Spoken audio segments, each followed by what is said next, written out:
So, we got to cover the Undisputed Heavyweight Championship fight between Tyson the Gypsy King Fury and Oleksandr Usyk. And I'm also going to touch on where we are with the whole Ryan Garcia Osterine thing. So, with that said, let's roll that beautiful bean footage. I hear him. Down goes Frazier. Down goes Frazier. Hey, what's up with it, family? It's your boy Hot Boxing Minute. I know. I've been off YouTube for a minute. My bad, man. Sometimes life comes at you fast, and I'm definitely focused on my TikTok content. I always say I'm going to do more YouTube-based content, and then I fall off the map for a minute. But we have this heavyweight undisputed championship fight, and I got to talk about it. So let's talk about the history of this thing before we get into the fight itself. Oleksandr Usyk, Tyson Fury, all kinds of great stuff going on with that event, obviously. Turkey Al-Sheikh Riyadh season, he doing his damn thing.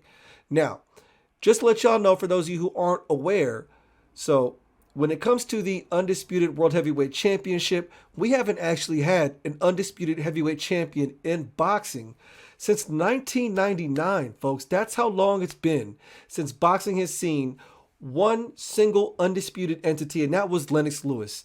In 1999, he had that second fight with the real deal Evander Holyfield, and he beat him clearly in a unanimous decision win, and he had all the straps, all the marbles. And oddly enough, he was stripped of the WBA belt because of Don King, because Don King wanted him in a mandatory fight with John Ruiz, and Lennox Lewis had other stuff he wanted to do, so they stripped him of the WBA belt, and that was that. His short-lived reign as the last undisputed heavyweight champion. Then, of course, we had the reign of Vitaly Klitschko and Vladimir Klitschko. Those two brothers pretty much held all the belts for a long period of time after Lennox Lewis retired. Those two made a promise to never fight each other. And Vitaly retired. Vladimir had all the belts except the WBC belt. Right around 2012-2013, Bermane Stiverne had the WBC belt. And there was talks about a possible fight between Vladimir Klitschko and Bermane Stiverne. Those eventually fell apart. What happened, I believe, in some fuzzy detail, was Bermane Stiverne went on to fight Deontay Wilder, and that was when Deontay Wilder ended up getting his championship. He became the champion, beating Bermane Stiverne. Vladimir Klitschko had to fight Kubrat Pulev in a mandatory title defense. So Don King, who managed Bermane Stiverne, was not in a rush to fight Vladimir. And then obviously Shelly Finkel and your man Deontay Wilder didn't seem very much in a rush to fight Vladimir. Maybe Vladimir didn't want to fight Deontay Wilder. Who knows? It's all old history, folks. Either way, we are here now in 2024, and we're about to see an undisputed heavyweight champion, hopefully this weekend. And let's start it off, man. We got Tyson the Gypsy King Fury and your man Oleksandr Usyk. Thanks to the great benefactor, His Excellency Turkey Al-Sheikh, the man who has been putting on all the money and pretty much giving boxing fans all the fights that we really want to see. So all shout out to that man, Turkey Al-Sheikh, because he has been putting on boxing in the most amazing way. And here we are on the eve, a few days out, May 18th, out there in Riyadh, Saudi Arabia. It's going to be airing like 2 p.m. Eastern time. I'm out here on the West Coast. Kind of great for me, so I'm going to be watching it, 11 or 12 o'clock in the afternoon. In the evening, we got the Emmanuel Navarrete, Dennis Barancek.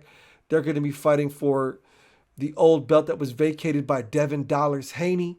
So we might see a new lightweight champion in the mix, but this is not about Emmanuel Navarrete trying to move up to his 4th division. This is about Tyson the Gypsy King Fury and the fighting pride of Ukraine, Oleksandr Usyk.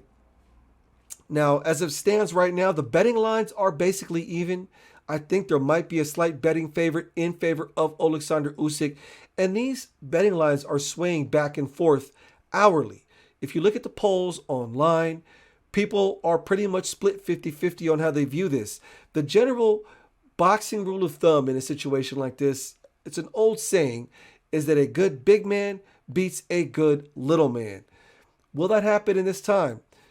You look at Tyson Fury and you're comparing him against Oleksandr Usyk, and you look at Tyson Fury's past, And he's had problems with shorter fighters. Like that 6'3", 6'4" range has been hell in the past for Tyson the Gypsy King Fury. He got knocked down by Steve Cunningham, knocked down by Zach Page, knocked down by Nevin Pagic. He went to life and death with Otto Wallin, who was 6'6". But the one thing that needs to be, kind of remembered in his struggles with these shorter guys was that Tyson Fury no doubt adapted. He ended up getting the knockout over Steve Cunningham, got a decision over Zach Page. He got the TKO over Nevin Pagic. And then there was a point there in the latter end of that fight against Otto Wallin where he almost got the stoppage against Otto Wallin, even though many people will argue that the referee should have called a stoppage due to that crazy cut that was just gushing out blood over Tyson Fury's eye. But regardless of Tyson Fury's struggles with shorter men, he has always shown an ability to adapt. So yes, you can say Tyson Fury has shown in the past he's had problems with short athletic fighters in the heavyweight division, but he also, in the same token, on the other side of that same coin, has shown that he can adapt and he can overcome and get the victory despite having initial problems in the early part of a fight. Water break.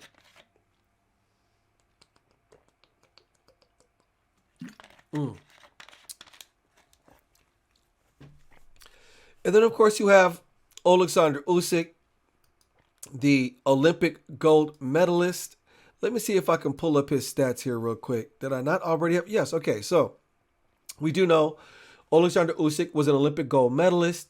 He is trained by Anatoly Lomachenko. That's Vitaly Lomachenko's dad. That's why he moves in that southpaw position and he's able to cut angles. He's not quite as proficient as per se Lomachenko is, but some might even venture to say that Oleksandr Usyk might be overall better because he has a better record than does Lomachenko. That's up for debate. I've always liked both fighters.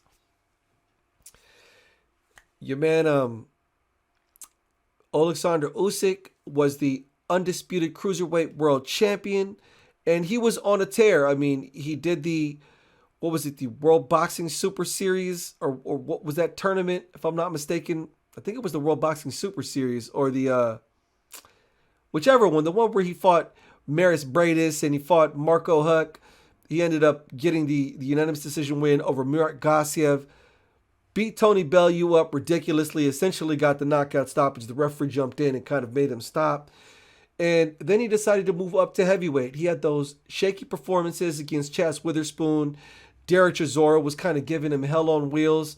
And then he ends up fighting Anthony Joshua, beating him, and ends up becoming the unified world champion. He gets the IBF, the IBO, the WBA, and the WBO all in one fell swoop against Anthony Joshua. So it's been a reign of dominance so far. And all in all, Oleksandr Usyk has 21 fights. In 21 fights, Oleksandr Usyk has become an undisputed cruiserweight world champion, moved up, and is now the unified heavyweight world champion. So he's got an impressive resume and an impressive body of work for only 21 fights. Of course, he's from the Ukraine, and those Eastern Europeans have those deep amateur pedigrees, which usually include something along the lines of 300 or 400 amateur fights. And, you look at this matchup, and obviously, Oleksandr Usyk is the shorter man. He's coming in at 6'3", roughly 220 pounds, against Tyson the Gypsy King Fury, who supposedly is 6'9". He's weighing about 19 stone, which is something around 260 pounds and some change. And I saw him at the press conference earlier today at the Grand Arrivals that were televised on DAZN. And a lot of people were commenting on how Tyson Fury looked skinny. And I don't know how skinny you can actually be when you're walking around at 260 pounds. So people are saying that because Tyson Fury is not his normal 280, 290 pound self, that maybe he won't be as able to physically boss Oleksandr Usyk around. Regardless of what, that's still a 40-pound weight difference against a 220-pound Oleksandr Usyk. Like I said, folks, the betting lines are already split, basically dead even on both these fighters. We know Oleksandr Usyk is a southpaw. He likes to cut angles. He likes to dart in and dart out and likes to get off rapid combinations. And he's not a one-punch knockout artist. Oleksandr Usyk will dart in, dart out. He'll cut those angles, and then he will slowly chisel you down and break you down. And, constantly apply pressure and make it more of a mental game. We've never really seen Tyson Fury get affected too heavy by the mental game. Tyson Fury, unlike Oleksandr Usyk, has shown more than just one style. Oleksandr Usyk is a lot like his training counterpart or his campmate, Vasily Lomachenko. They train under Anatoly Lomachenko, Vasily Lomachenko's dad. And, Oleksandr Usyk's technical approach really hasn't changed much with any of his opponents or his weight classes. You see him in cruiserweight, you see him in heavyweight. He's essentially the same dude. Fights out of that southpaw stance, fights behind an educated jab, darts in and out, cuts angles. We've never actually seen Oleksandr Usyk have to adjust on the fly the same way we've seen Tyson Fury do it. A lot of people are not fans of Tyson the Gypsy King Fury because, he's kind of a con artist and doesn't keep his word or what have you, and maybe is a bit unpleasant in camera interviews. But you got to give Tyson Fury his credit. He makes his adjustments when, different game plans are thrown at him, as opposed to someone like Oleksandr Usyk, where just like Vasily Lomachenko, you know what you're going to get. You know what you're going to get with that style. He's never actually had to really do any crazy adjustments with his style. Anthony Joshua, who gave him one of his best fights, he didn't really have to change his technical approach when he fought Maris Bradis, when he fought Derek Del Boy Chisora. We saw the same version of Oleksandr Usyk. Now, does that mean Tyson Fury will have the ability to figure out Oleksandr Usyk? We're not going to find out until Saturday. That we won't know. So, when it comes to what I think about this fight, and I've always believed in the old adage in boxing, the old saying, folks, that the good big man will beat the good little man. And I know people can say that Oleksandr Usyk is a very technical boxer. You can't take away from the fact that Tyson the Gypsy King Fury is also a technical boxer. Look, y'all, Tyson Fury has fell out of public favor heavily ever since he got that championship belt and finished his trilogy with Deontay Wilder. I'll let you know, man, I was big on Tyson Fury for a minute. And then after the Deontay Wilder fight, he just kind of turned into this crazy inactive con artist that gave boxing fans fights we didn't want to see. No disrespect. I didn't want to see him fight Derek Chisora. I didn't need to see him fight, who was not Derek Chisora. Who did he knock out in that stadium? Dillian White and Derek Chisora. He shat all over the bed against Francis Ngannou. And now he's here. After a relative period of inactivity, we haven't seen him since October of last year. He's coming in. Actually, not too much inactivity, but Oleksandr Usyk has definitely been the busier man. And now he's going to go from sharting the bed against Francis Ngannou into a fight with Oleksandr Usyk. I am of the strong belief that Tyson Fury basically got up off the couch when he fought Francis Ngannou and didn't even train for that fight. That was an anomaly, and I don't believe he'll repeat it again, but we won't know until we see the fight on Saturday. Most of the people I know are siding in favor of Oleksandr Usyk, and I don't blame them. Oleksandr Usyk is a technical fighter, very, very gifted on the technical aspects of boxing. He's a boxer's boxer. He's a pure boxer. He's got a decent enough punch to keep his opponents honest. He's got that great story. He's a very humble dude. Very, even though his English is very choppy, he's humorous on the microphone. He left the boxing game for a minute to help out in his country of Ukraine with their whole war or his conflict with Russia, whatever you want to call it. So it's hard, obviously, not to like Oleksandr Usyk. It's very easy to dislike Tyson the Gypsy King Fury. I'm definitely not going to sit there and say I advocate for Tyson Fury being wishy-washy and playing difficult games and not making the fight with Anthony Joshua when he had the chance to do so. He could have had Anthony Joshua versus that man Tyson Fury out there in Wembley Stadium. It could have easily happened. I'm not sure why it didn't. But here we are on the eve of the fight, and I'm going to go against the grain. Most of my journalist friends and most of the people that I really respect in this game, let me have a drink. Sorry, y'all. They are in fact picking Oleksandr Usyk. Me, I'm going to go with my original pick that I've always had, and I'm going to ride it through. It might end up being egg on my face. I might have to eat some crow, but I think that Tyson Fury is going to win this fight by a decision. I think it's going to be a rather stinker of a fight. I think Tyson Fury is physically, he looks to be in some of the best conditioning and shape of his life. I don't know if his life outside the ring will affect where he is in this fight against Oleksandr Usyk. I believe Tyson Fury is 35 years old. Oleksandr Usyk is a little bit older. He is 37, so a couple years older. Obviously, Tyson Fury has lived a hard life. I don't know if he's lived clean or not, but my gut instincts are telling me the big man beats the good little man. We have never actually seen Tyson Fury not rise to the occasion when the pressure is on. In the same way, we've never actually seen Oleksandr Usyk not rise to the occasion. And that adds to the suspense of this fight. Hardcore boxing fans are very tuned into this fight. Your casual American boxing fan, honestly, you already know. Casual American boxing fans really aren't sold on the idea of international fighters, international title fights. I don't know what it's going to take to get your average American boxing fans to get invested in a sport of boxing as a global thing, because it's global.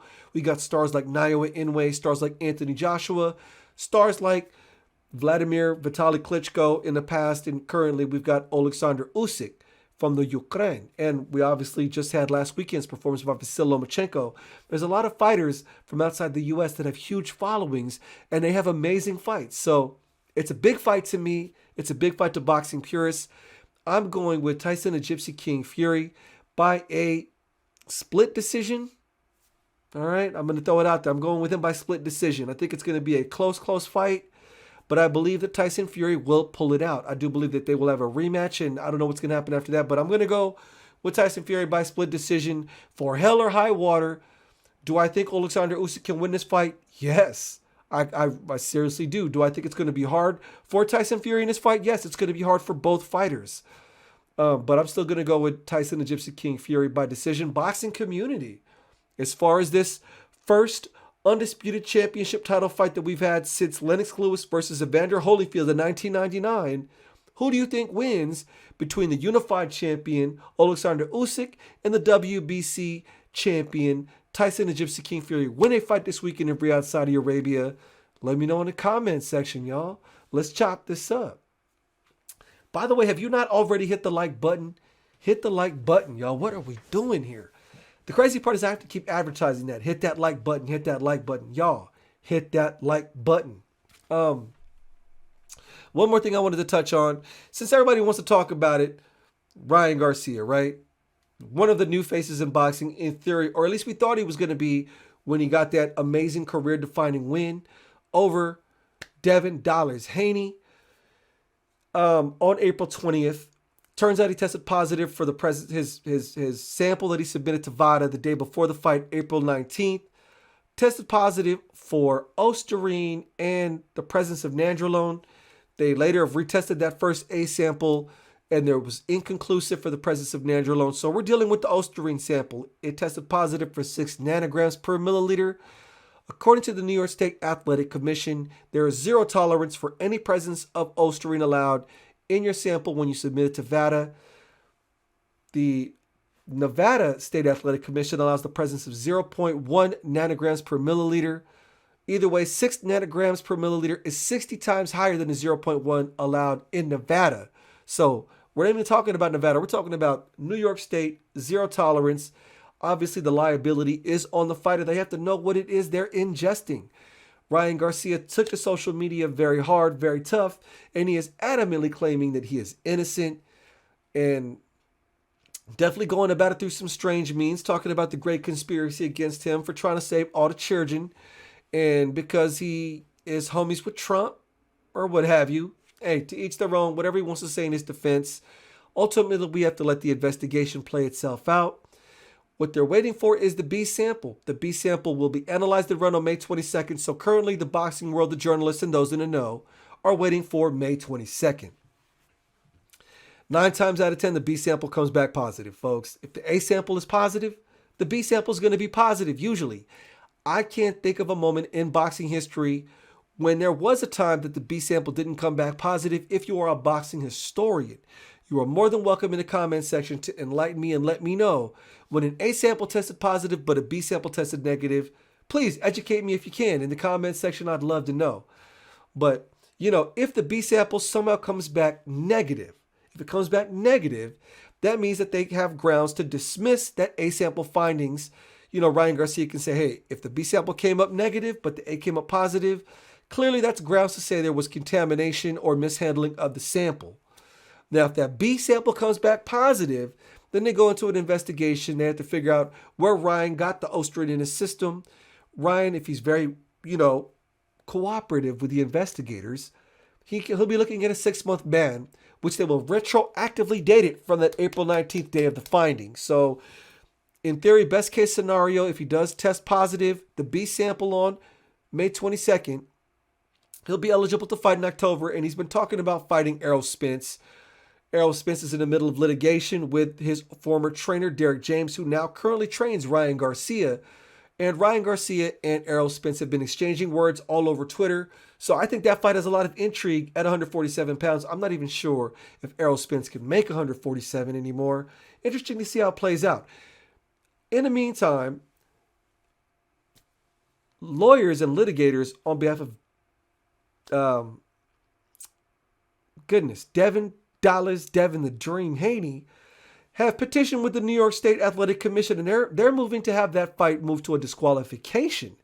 They want the one to go back to a 0 on Devin Haney's formerly unblemished record, and they want to put it as an L on Ryan Garcia's record.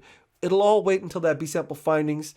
Devin Haney and his team are alleging that because Ryan came in heavy, because his blood tested positive for the presence of Osterine, and because he was seen using an IV in that DAZN behind-the-scenes video during the build-up to the fight, to which subsequently Ryan Garcia has stated that Bill Haney was actually in the room when they filmed that episode, and he said nothing about the IV, which was just a vitamin drip. Funny thing to mention the IVs, because Devin Haney is notorious for weighing in at the right weight at 140 pounds and then coming in easily 20 plus pounds over that 140 pound weigh-in the next day. Folks, I don't care what anybody says. You can't achieve that without an IV drip. Sorry, I don't care if that bursts your bubble. Take that any way you want. I love Bill Haney. I love Devin Haney. I love what they are for the sport. I love what they do for the sport. I'm not against Bill Haney. I think it's awesome the way he promotes his son, but let's keep it a whole bean. Let's keep it a buck, folks. You cannot gain that much weight overnight without intravenously putting out water into your arm. It is what it is. I don't really care. I'm going to let them all deal with it, how it all plays out. If Ryan Garcia is not cooperative, if he is shown to be lying and they find him culpable or guilty in knowingly consuming Osterine for the sake of having a competitive advantage, he could face up to a 1-year ban from boxing. Amir Khan got caught with Osterine in his system after he got knocked out by Kell Brook, and he got banned for 2 years and has subsequently retired or something to that effect. I think it was around the time of the Kell Brook fight. Anyways, that's what's going on with Ryan Garcia and Devin Haney. Don't forget to hit that like button, folks. The rest of the card is pretty stacked going into that Riyadh season on the 18th. Let me read to you the rest of the fights going on there. If I still got the list open. You've got Jael Pataya fighting Maris Bradis for that vacant IBF cruiserweight strap. Maris Bradis had the IBF belt. I believe he won it off. No, Jael Pataya got it off Maris Bradis originally. That was the fight where Jael Pataya broke his jaw in 2 places and still won by decision. Maris Bradis, still one of the best cruiserweights of this era. I obviously favor Jael Pataya in that. I think Jael Pataya without a broken jaw possibly gets a stoppage against Maris Bradis. Either way. We got Joe Cordina versus Anthony Chikache. They're fighting for Joe Cordina's IBF featherweight strap. You got Agit Kabayel against Frank Sanchez. Agit Kabayel got that big win against Makhmudov. And Frank Sanchez. It's going to be an interesting fight between them two because Agit Kabayel is a mover. So is Frank Sanchez. So you're going to want to tune into that. The return of Sergey Kovalev. He's going to be fighting Robin Sirwan Safar at light heavyweight. Isaac Lowe versus Hazibullah Ahmadi. David Naika versus Michael Seitz. And Moses Itama against Ilja Meskanev. Some heavyweights. Fun, loaded, stacked card. I don't have time in this video to go over what's going on with the top ranked card. It's going to be in my city of San Diego. I will be attending the weigh-in. I will be at that event. Hopefully I can get some footage for you guys. If I get time, I'm going to try to do a video on that fight card involving Emmanuel Navarrete fighting Dennis Baranchek. Also my homie Giovanni Santillán. He's going to be fighting Brian Norman Jr. Anyways, folks, I'm going to end the video here. Hit that like button, hit follow if you haven't already done so. This is Hot Boxing Minute. You already know what time it is, y'all. Anyways, peace.